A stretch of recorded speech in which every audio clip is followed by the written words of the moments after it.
this is more than just a headline about crime and punishment. It is the story of Ricardo Mathews, the son of music icon Rick James, and a justice system that still struggles to balance accountability with humanity.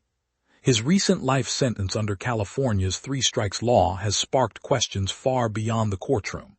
It has stirred conversations about fairness, rehabilitation, and whether our laws allow space for change. Ricardo Mathews, 52 years old, was already serving time at Kern Valley State Prison when an altercation took place in the year 2022.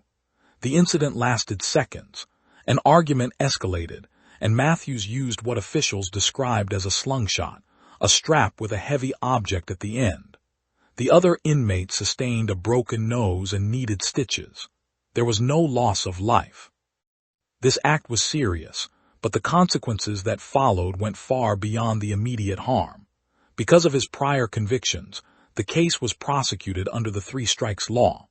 This law, passed in the 1990s, mandates a life sentence for individuals convicted of a third serious or violent felony.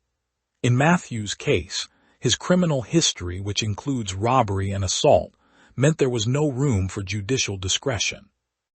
The outcome was predetermined by statute: 25 years to life, plus an additional 10 years. Even the presiding judge admitted he struggled with this decision.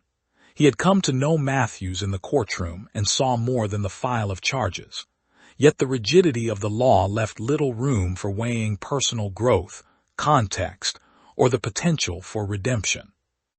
Supporters of the sentence argue that habitual offenders must face the strictest measures to protect public safety. But critics ask a deeper question.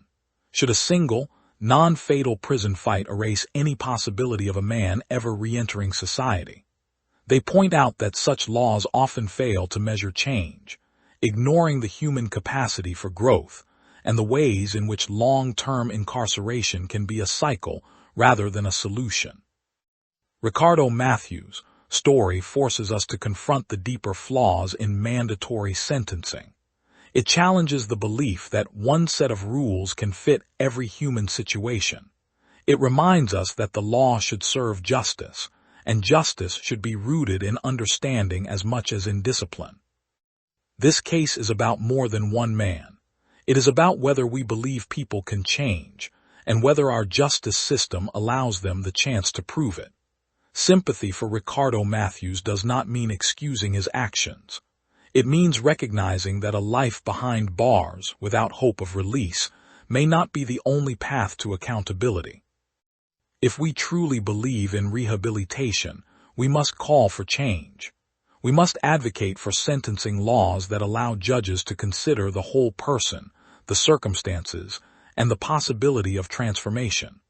Laws should protect society, but they should also protect the idea that no one is beyond redemption. Thanks for tuning into No Filter News. Please like, comment, and subscribe for more.